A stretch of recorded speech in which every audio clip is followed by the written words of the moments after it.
Right, I have no clue what I'm about to say, so buckle in. Hello, I'm Rosie Gill-Moss. I'm the host of Widowed AF, and I was driving home today on the school run, and I had the radio on, and I heard some news that has made me quite emotional, and it's news I didn't think we'd hear. And that was that MPs voted today for the bill to legalise assisted dying in the UK. Now, it's still a really, really contentious issue. Lots of people feel really, really strongly about this. And I believe that everybody is entitled to their view, but I also believe really strongly that everybody has the right to choose how they die within reason, you know. And this bill will allow anybody who has a terminal illness to end their life when they've got less than 6 months to live. Now, there are some that are going to say that this could have gone further, and I actually am one of them. So there will be some who say that actually this bill doesn't go far enough because it doesn't take into account people who've got really, really insufferable conditions. Things like Parkinson's, Alzheimer's, body fluid dementia. These are conditions which cause agony for both the person and the people that love them. We were lucky enough, I don't know if that's the right word, but I've spoken to a widow whose husband made the decision to go to Switzerland, and she feared legal retribution for this. So she came on anonymously. So we protected her anonymity.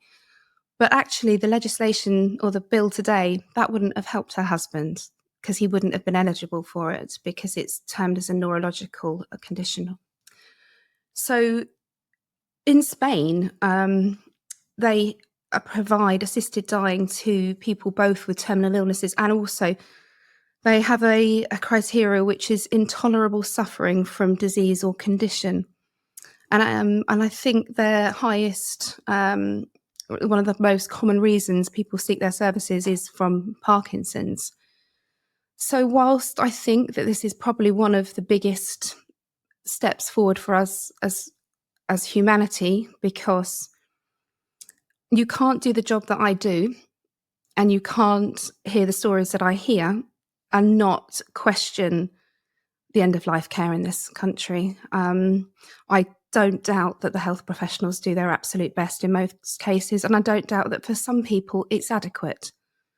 But there are so many that are left, they essentially starve to death. They lose their mental faculties. They are incontinent. They are unable to eat. They're in so much agony that they are screaming for their lives to end. And I'll be honest with you, the thought of that terrifies me. It terrifies me more than dying.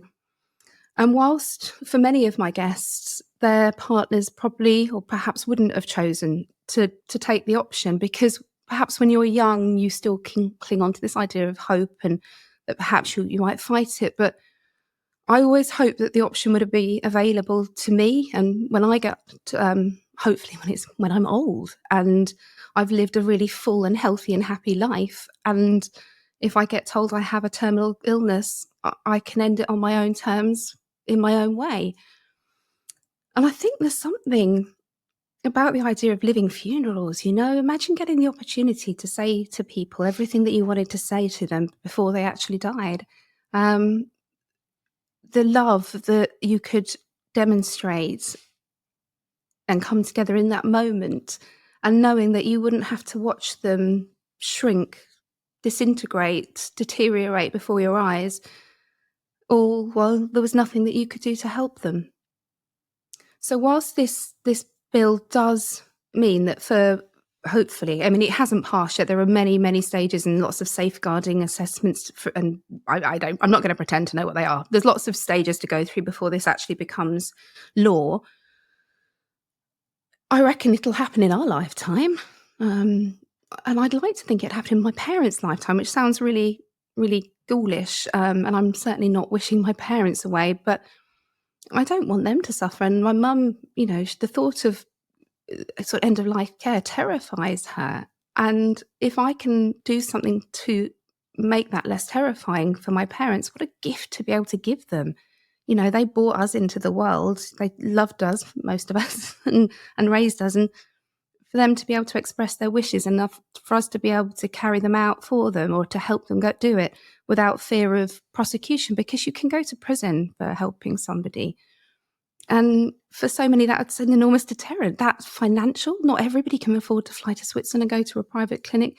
So it takes away a lot of the financial inequality around this as well.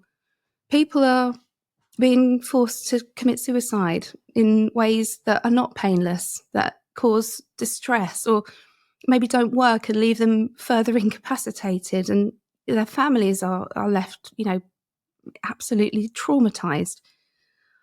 And whilst there are many of us for whom this is an absolutely diabolical idea, we wouldn't even contemplate it. We would be furious if our loved ones contemplated it.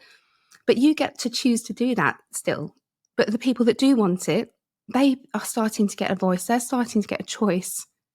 I personally believe this is an enormous bit of progress for our country. And I just hope that there is more done to include other people who have got these degenerative neurological conditions, which mean that their quality of life, that some of them may even be violent and it's not their fault. Imagine that. Imagine waking up and knowing that you had hurt somebody that you loved and you had no control over it. That actually was the reality for my guest. It's season 1, episode 11, if you want to listen to it. And they came to this heartbreaking decision because he wasn't going to get better. It was never going to get better. And he had ceased to be the person that she loved long before he went to Switzerland.